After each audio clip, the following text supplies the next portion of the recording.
My name is Jason Pizatella, President and CEO of the Morgantown Area Chamber of Commerce.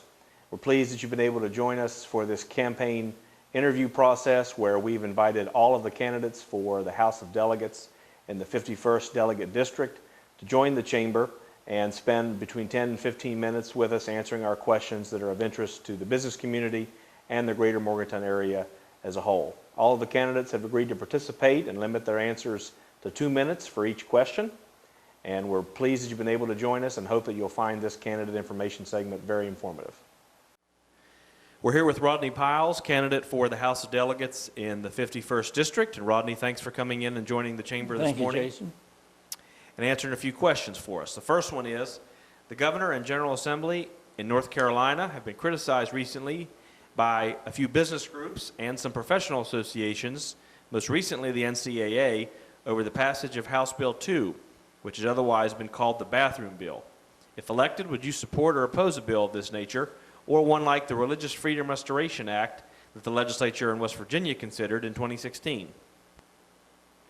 I would be opposed to any RFA law similar to North Carolina's or the one proposed during the last session of the West Virginia legislature.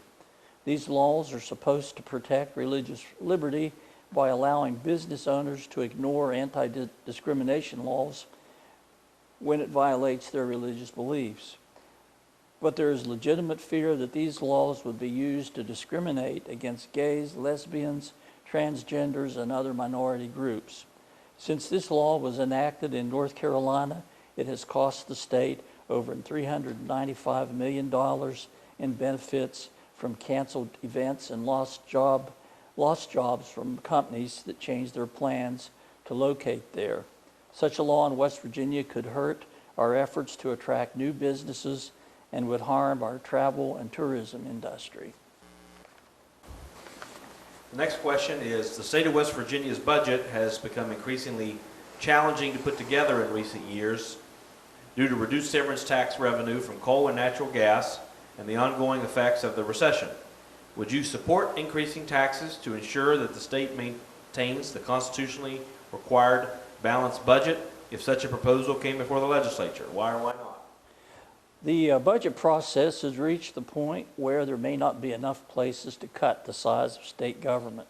Some want to eliminate the promised scholarships, close state colleges, and eliminate various state agencies. These are not attractive solutions. With the state facing another deficit of over $300 million, the legislature will need to consider the possibility of new taxes. I would be willing to support an additional tax on tobacco that could generate $78 million in revenue and a telecommunication tax that could generate $60 million. I would consider a 5 to 10 cent per gallon increase in the tax on gasoline and an increase in the state income tax for those earning more than $200,000 per year. I would be reluctant to support a tax on services because of the burden in accounting and reporting cost it would place on some small businesses. I am opposed to bringing back the sales tax on food. According to officials at West Virginia University, WVU has sustained approximately $30 million in budget cuts over the last 3 fiscal years. In light of these cuts, what actions would you pursue if elected to the legislature to ensure that lawmakers do not balance the state budget on the backs of higher ed institutions like WVU's? Budget cuts of over $55 million since 2012 have hurt WVU to the extent that tuition costs have increased to nearly $8,000 per year, up from $2,000 in 2001. This increase in tuition has created a financial burden for students, contributed to the student debt problem, and made a college education unaffordable for some West Virginians. I would oppose any further cuts in the West Virginia University budget. I would help WVU by supporting revenue measures that are sufficient enough to prevent further cuts in the overall state budget. With additional revenue, additional cuts in the WVU budget will be unnecessary. Small businesses make up the majority of the members of the Morgantown Area Chamber of Commerce. If elected, what are your top policy priorities that would help small businesses thrive in the Morgantown area? My top 3 priorities to help small businesses are indirect. First, work to improve education, to provide a fresh flow of new employees for small businesses to draw from.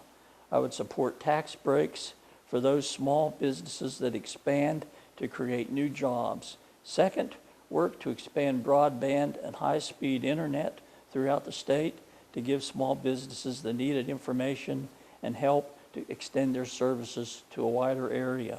And third, work for better roads to deliver their goods and services and bring customers to them. But most of all, I want to be a link between small businesses and the state bureaucracy, help connect them with needed information and services, help cut red tape when needed, and be there to listen and help them always. That's a good segue to our final question, and you already answered it partially. And that is, in May of 2015, the Governor's Blue Ribbon Commission on Highways released its final report outlining various findings and recommendations concerning the future of the State Road Fund.